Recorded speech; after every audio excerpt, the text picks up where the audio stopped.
We're here at London Luxury Afloat, and behind me is the Azimut 53, the smallest boat in Azimut's Flybridge range. It's an Alberto Mancini design, IPS only, 3 cabins on the lower deck, and to this very high spec, it's about 1.7 million euros excluding VAT. Let's jump on board and see what it has to offer. I'm Jack Haines, welcome to YachtBuyer.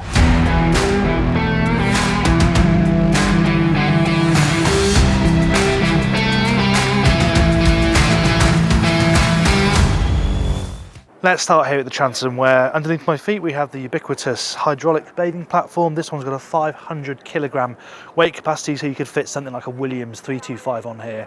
Absolutely no problem. Obviously it drops down into the water, hence why you've got these holes in the deck here to let the water come through.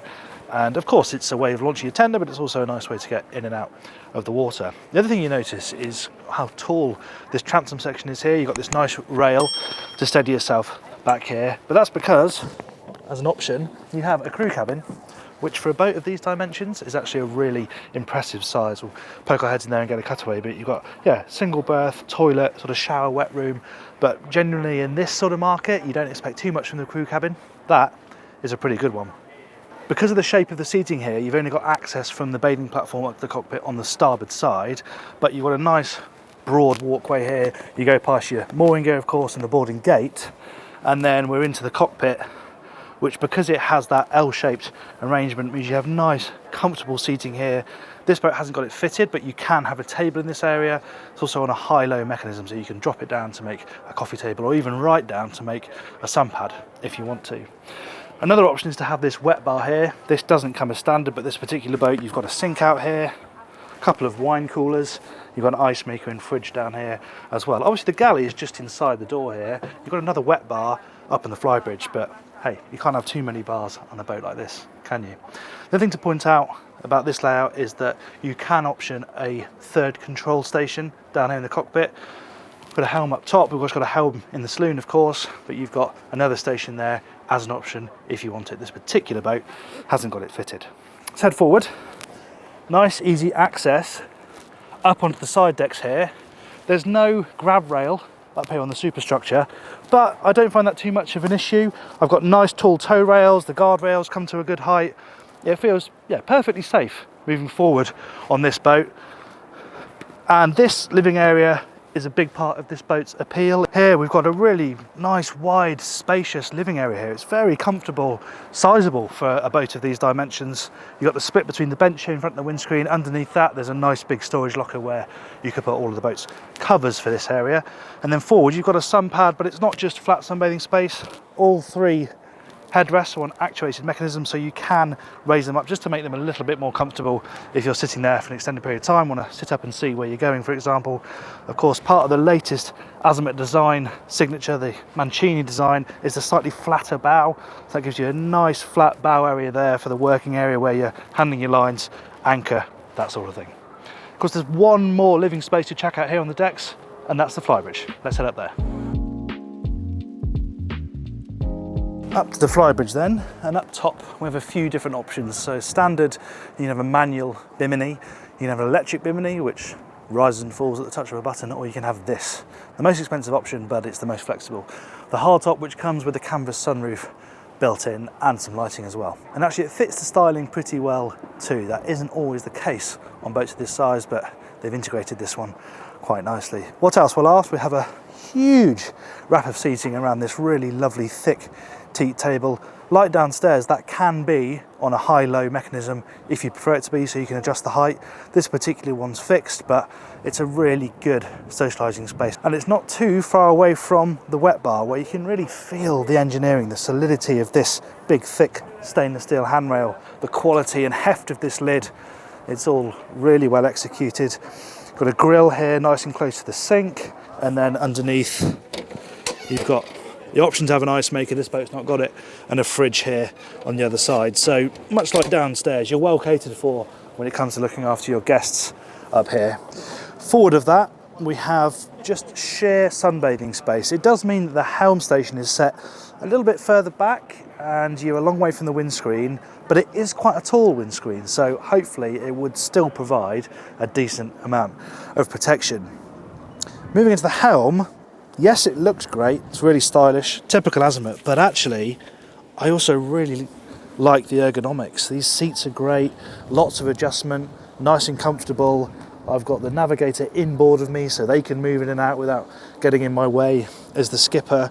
The layout makes loads of sense. Everything is within easy reach, especially this sort of panel of the major controls here. Bow thruster right forward, then the IPS joystick, then the throttle's closest to me so I can sit back in my seat, grab the wheel, which is also adjustable, and have a fantastic view forward and of all my instruments. And then back here, these are touchscreen Garmin. This is the Gold package. There's another package up from that. You can have larger screens, which I think I'd probably go for. But even though they're touchscreen, because you've got this panel down here, I can sit back in the seat, not have to move a muscle, and I can still control everything on those screens. Navigation, engine information, autopilot, whatever you want, it's all there displayed in front of you. It's really neat, it's really tidy. It could probably do with a little bit more storage. I've got a cup holder next to me here. There's one opposite navigator. There's a very shallow tray for a phone or something, but could probably do with a bit more loose storage. Apart from that though, lovely job, Azimut, well done.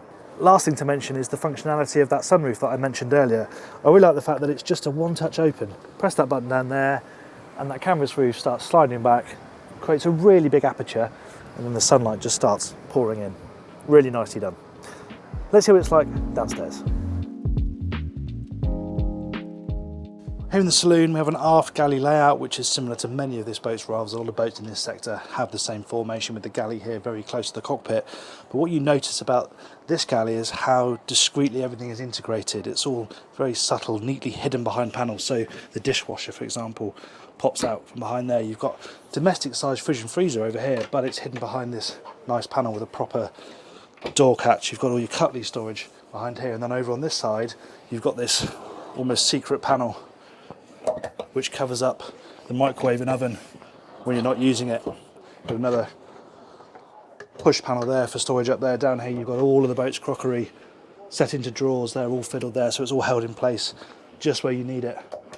Really nicely done. And then over here you've got wine fridge down there, AV over on this side, so you've got a nice swathe of countertop over here, induction cooking, sink, everything you need really. And it's all very bright and light in here. This has got this oak colour cabinetry. That's the only option, but you can have different coloured floors if you want a bit more of a contrast. But I think it really brightens this area up. I mean, it's naturally quite bright anyway. You've obviously got nice big windows, but the bright colours, the bright upholstery does make it feel nice and bright in here. It's not too sort of dark and dingy. And this is a really big, comfortable space. I really like the design of these sofas.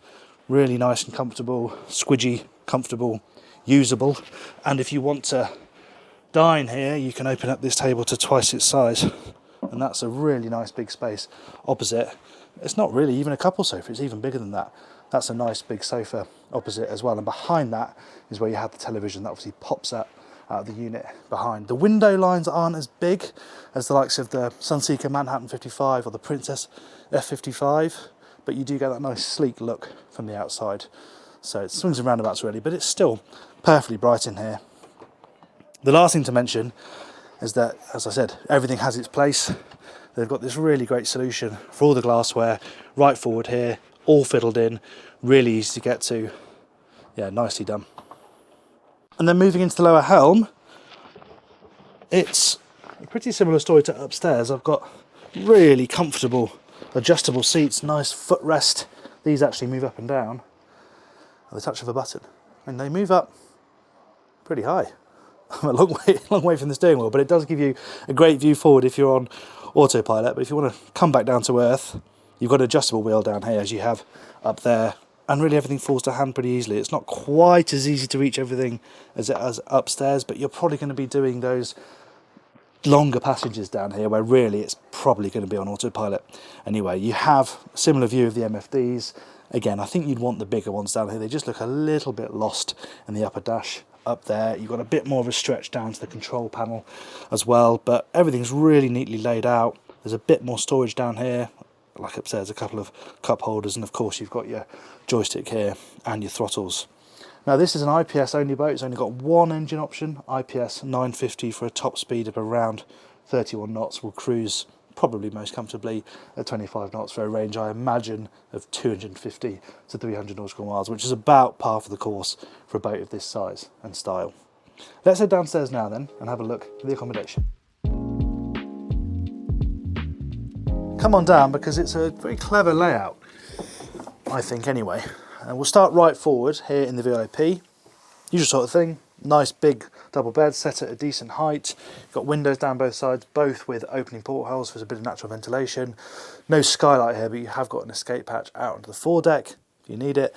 Hanging lockers down here on the port side, and what would be a mirror with the TV inset. This particular boat hasn't got it, but you can have that as an option. But what really stands out is the size of the guest bathroom on this boat. It's a really, really spacious area, and the really clever thing is that due to the orientation of it running across like this, you have access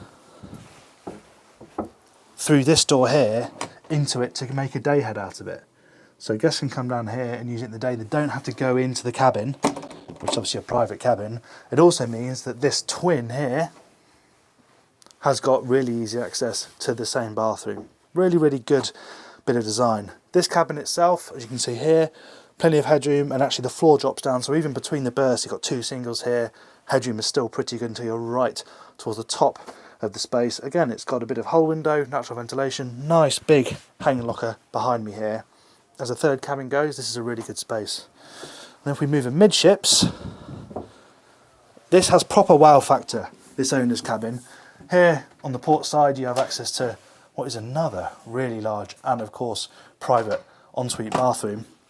Keep moving in, there's a couple of steps, largish steps down onto deck level here. Over here I've just got a bit more storage. You could have a washer dryer in there if you wanted.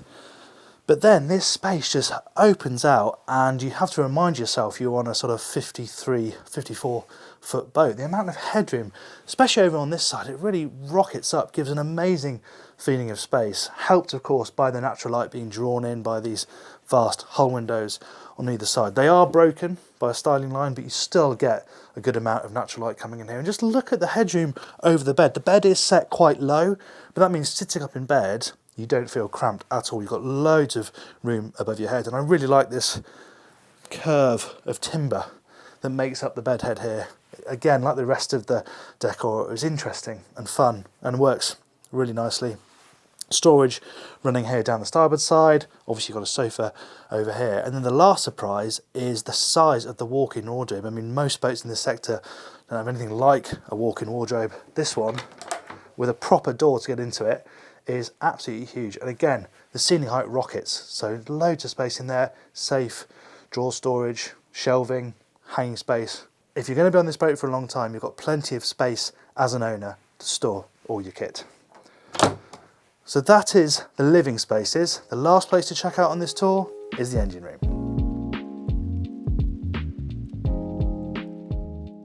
The theme of space continues down here in the engine room. I'm actually standing in the bilge here. The engines are actually raised up a little bit, but when you drop down the ladder into the middle of them, you've got plenty of headroom obviously because the hatch is there, but space over the engine either side is really good as well. You've also got great access to the pods themselves, which isn't always the case. Often they're covered up, you're having to lift up floors and stuff to get to them. So that is all really easy, as are daily checks. And to be honest, getting to most of the things in here is easy. Generator, fuel filters, there's a hose down here so you can do freshwater washdown if there's a spillage. The Seakeeper is mounted right in the middle at the bottom of the steps, so again, you can get to it all really easily. It's a really good looking boat, this is really stylish, but they haven't forgotten about the engineering and the ESA maintenance, considering this is most likely to be an owner-run boat. Thanks very much for watching that review. I hope you enjoyed it. If you did, please do give us a like. If you'd like to subscribe to the channel, then you can do that by clicking up here. And if you'd like to watch my full tour of the Azimut S7 from the Düsseldorf Boat Show, click up here. Thanks for watching.